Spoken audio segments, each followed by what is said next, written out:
여러분 안녕하세요. 말씀 묵상입니다. 우리는 지금 찰스 스펄전 목사님의 설교를 통해서 긍휼히 여기는 자의 복이라는 제목으로 마태복음 7장 5절의 말씀을 묵상하고 있습니다. 우리가 앞 시간에는 이 복된 사람들, 다시 말해서 긍휼히 여기는 자로부터 나오는 그 덕이 무엇인가에 대한 내용을 보았습니다. 먼저 긍휼히 여기는 자는 궁핍한 자, 빈곤한 자들에게 긍휼을 베풀게 된다고 말씀했지요. 또 우는 자들을 눈여겨보고 그들을 위해서 함께 우는 긍휼함을 가지고 있다. 그들을 위해서 긍휼을 베풀고 위로를 베푼다라고 하는 내용이었죠. 또 한 가지, 우리에게 죄 지은 모든 사람들의 잘못에 대해서도 긍휼히 여긴다. 그들을 용서해야 된다. 왜 그렇습니까? 우리가 긍휼을 입은 사람이고 또 우리 자신도 용서가 필요한 사람이기 때문에 그러하다 하는 내용들이 있었습니다. 자, 본문의 내용을 읽겠습니다. 긍휼히 여기는 자는 복이 있나니 그들이 긍휼히 여김을 받을 것이며. 자, 오늘 설교의 내용을 읽도록 하겠습니다.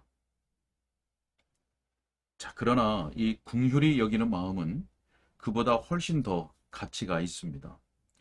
그리스도인의 마음에는 외적으로 드러나는 그 죄를 짓는 사람들에 대해서도 크게 긍휼히 여기는 것이 있어야 합니다. 바리새인들은 세리에 대하여서 조금도 긍휼히 여기지 않았습니다. 또 창기가 구주의 발을 씻을 만큼 많은 눈물을 흘릴지라도 바리새인은 전혀 긍휼히 여기는 마음이 없었습니다. 그녀를 더러운 존재로 여겼습니다. 죄인인 그 여자가 죄를 회개하고 살아가는 모습을 보이도록 허용하신 것 때문에 예수님마저도 더러운 존재로 여겼습니다. 바리새인들은 이렇게 생각했습니다. 저 사람들은 자신들을 사회 울타리 밖에 내놓은 자들이다. 그냥 그 자리에 있게 두어야 한다. 만일 저들이 그와 같이 길을 잃고 헤맨다면 그 일을 당하게 내버려 두라. 여러분, 위선적인 세상에는 아직도 그러한 정신이 많습니다. 세상 대부분이 지극히 비열한 위선자들로 가득 차 있기 때문입니다. 그리스도인은 죄에 대하여 세상적인 사람이 생각하는 것보다 훨씬 더 엄격하게 생각합니다. 다른 사람들이 죄를 판단하는 것보다 더 엄격한 규칙으로 죄를 판단합니다. 그러나 언제나 그리스도인은 죄인에 대하여서 친절하게 생각합니다. 할 수만 있다면 죄인을 회개시키기 위해서 자기의 목이라도 내놓을 판입니다. 구주께서 그리스도인보다 앞서 행하신 것처럼 말입니다. 그리스도인은 이렇게 말하지 않습니다.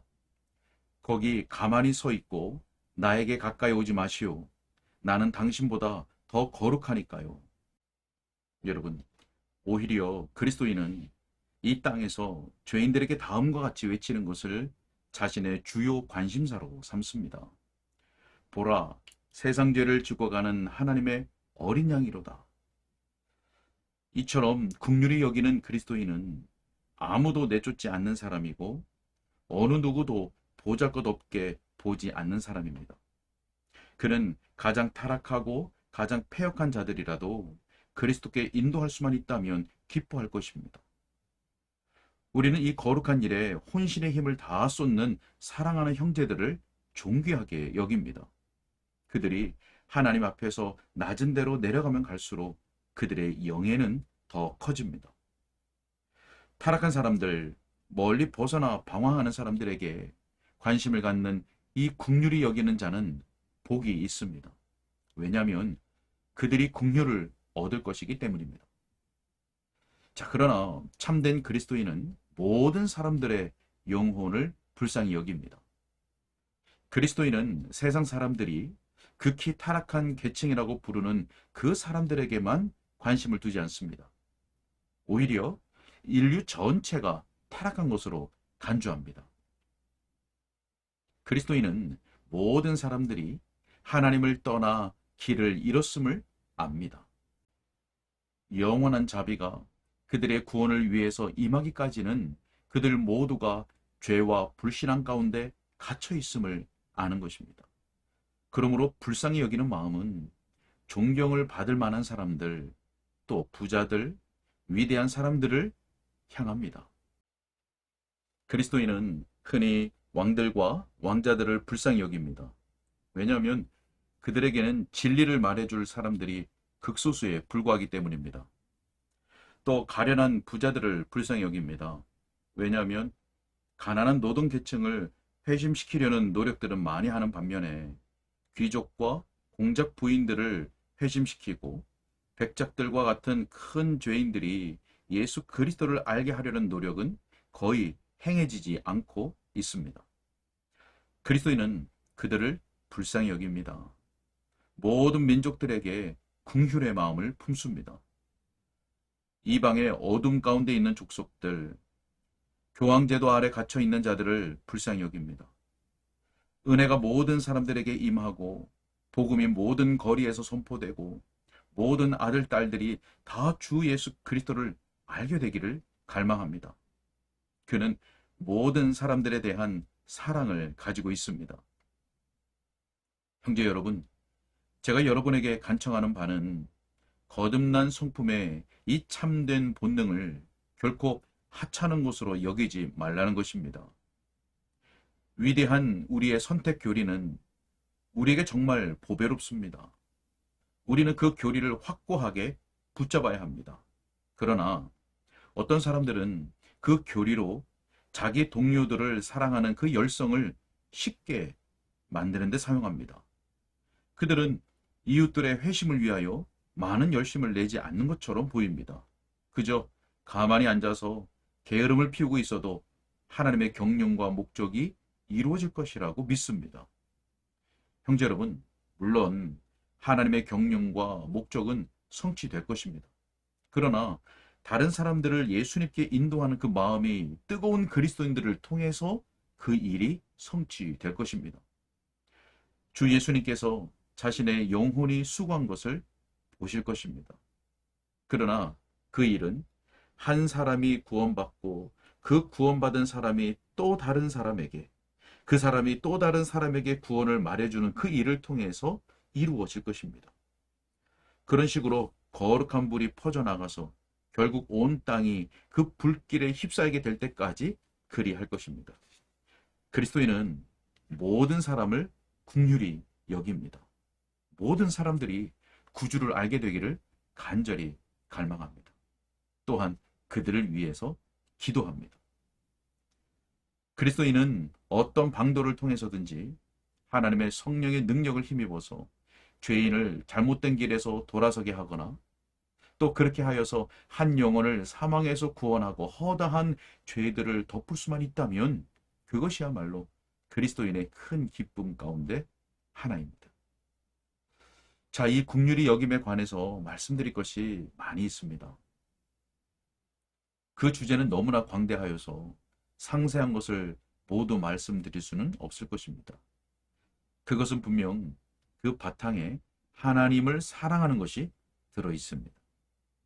여러분, 하나님을 사랑하는 것은 하나님께서 지으신 그 존재들의 선을 위하고자 하는 긍휼의 마음으로 나타납니다.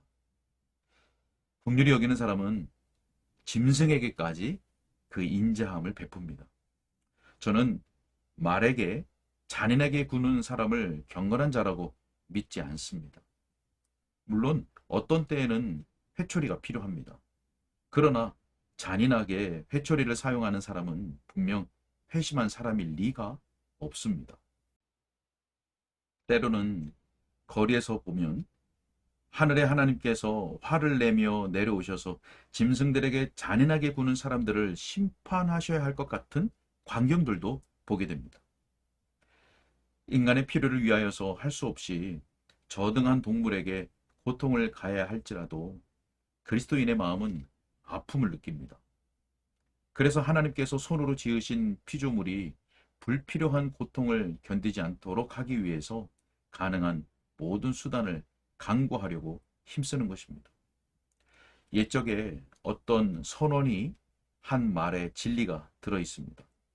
사람과 새와 짐승을 다 같이 사랑하는 사람은 기도를 잘한다. 그런 일이 항상 은혜에 속한 일은 아니라 할지라도 마음의 친절함에는 은혜와 유사한 어떤 것이 있습니다. 그리스도인마다 하나님께서 지으신 모든 생물에 대하여서 바로 그런 생각을 가져야 하는 것입니다. 자, 더 나아가서 긍휼히 여기는 사람은 이와 같이 많은 면에서 다른 사람들에게 긍휼을 베풉니다. 그는 사람들의 성품에 대해서도 긍휼히 여기는 마음을 가집니다. 우리는 형제의 성품 속에 있는 지극히 악한 면을 결코 바라보지 않으려고 애쓰는 것으로 서로에게 긍휼을 베풀어야 합니다. 어떤 사람들은 다른 사람들의 허물을 얼마나 재빨리 알아차리는지요. 다른 사람의 약점만 찾아내려고 하는 그런 사람이 되지 마십시오. 오히려 형제의 성품의 어두운 면보다는 밝은 면을 보십시오. 다른 그리스도인들이 좋은 평판을 받을 때 우리의 평판도 올라간다고 느낍시다. 다른 그리스도인들이 거룩함으로 말미암아 명예를 얻으면 우리 주님께서 그로 말미암아 영광을 받으신다는 사실을 기억하시기 바랍니다. 또 우리도 그로 인해 함께 위로를 받는 것입니다. 지극히 사소한 죄를 저지른 사람들에게 아주 거세게 아우성치는 사람들의 부류에 결코 속하지 않기를 바랍니다. 긍휼히 여기는 여러분은 방탕했던 형제가 아버지 집에 돌아왔을 때 맞아들일 그 용기를 갖게 될 것입니다. 결코 집에 있던 형과 같이 하지 마십시오. 음악과 춤추는 소리를 들으면서 이게 무슨 일이야? 라고 말하지 마십시오. 오히려 잃었던 자를 도로 찾고 죽었던 자가 다시 살아난 것을 모든 사람들이 기뻐하는 것을 당연하게 여기십시오. 네, 오늘은 여기까지 읽겠습니다. 네, 오늘 우리가 함께 읽은 내용은 두 번째 요점인 이 긍휼히 여기는 자들로부터 나타나는 그 덕이 무엇인가 하는 내용들이었죠. 자, 우리의 긍휼이 모든 사람들에 대해서 나타나야 합니다. 특별히 모든 사람들의 회심을 위해서 긍휼히 여기는 마음이 나타나야 하는 것이죠. 자, 뿐만 아니라 하나님께서 지으신 모든 피조물에 대해서 긍휼히 여기는 마음을 나타내야 할 것이고, 더 나아가서 범죄한 형제의 회심을 간절히 바라는 그 긍휼함으로 나타나야 할 것입니다. 자, 여러분, 오늘 허물과 죄로 죽어있는 모든 사람들의 그 영혼과 또 죄 가운데 있는 모든 형제들의 회심을 갈망하는 그 긍휼히 여기는 마음으로 기도하는 하루가 되시기를 바랍니다. 함께 기도하겠습니다. 살아계셔서 역사하시는 하나님 아버지, 오늘도 주의 말씀 앞에 설 수 있도록 인도해 주신 것을 감사합니다. 하나님, 구원의 은혜, 하나님의 은혜가 있는 자들은 마땅히 긍휼히 여기는 자로부터 발견되는 그 덕이 보여야 할 것인데, 아버지 하나님, 우리에게 은혜를 베풀어 주시고 우리로 하여금 우리의 심령이 하나님 앞에 바로 설 수 있게 하여 주셔서 우리로부터, 우리 자신 스스로부터 이 긍휼히 여기는 자의 덕이 발견될 수 있도록 은혜를 베풀어 주옵소서. 무엇보다 모든 사람들에게 긍휼을 베풀되 특별히 허물과 죄로 죽어있는 자들, 또 죄 가운데 있는 자들을 위하여 긍휼히 여기는 마음을 가지고 그들의 회개와 그들의 믿음 위하여, 그들의 구원을 위하여, 그들의 돌이킴을 위하여 기도하는 우리가 될 수 있도록 인도하여 주옵소서. 하나님, 특별히 우리의 가족들과 친척들 가운데 아직 예수 그리스도를 알지 못하는 자들, 영접하지 아니한 자들이 있사오니 주님, 그들을 불쌍히 여주시고 긍휼히 여겨 주셔서 말씀과 성령으로 그들을 불러 주옵소서. 또 우리의 믿음의 형제들 가운데 말씀의 길, 믿음의 길, 순종의 길에서 떠난 자들이 있습니까? 하나님, 돌이키도록 주님 긍휼히 여겨주시고 또 그들이 돌아오는 그 기쁨을 우리 모두가 함께 누릴 수 있도록 은혜 내려 주옵소서. 주님 앞에 모든 것을 의탁하옵고 예수 그리스도 이름으로 기도하옵나이다. 아멘.